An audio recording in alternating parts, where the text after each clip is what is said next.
Nasamsam ng mga otoridad ang tinatayang 15.64 milyong pisong halaga ng hinihinalang shabu sa isinagawang anti-illegal drug operation sa Barangay Bagugalliera, Davao City. Sa naturang operasyon, arestado ang isang high-value individual na kinilalang si alias Bay.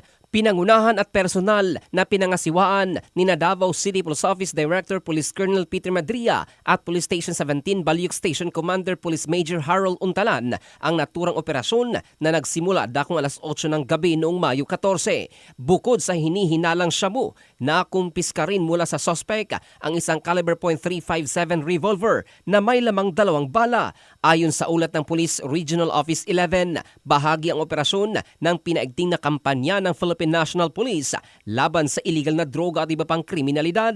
Inihahanda na ang pagsasampa ng kaso laban sa suspect sa paglabag sa Comprehensive Dangerous Drugs Act of 2002 at Republic Act 10591. Pinuri naman ni PRO 11 Regional Director Police Brigadier General Leon Victor Rosete ang mga operatiba dahil sa matagumpay na pagsasagawa ng operasyon. Ayon kay Rosete, malaking banta sa komunidad ang naturang halaga ng iligal na droga kaya't patuloy nilang paiigtingin ang mga operasyon laban sa mga sangkot sa bentahan ng droga habang pinangangalagaan ang due process at karapatang pantao.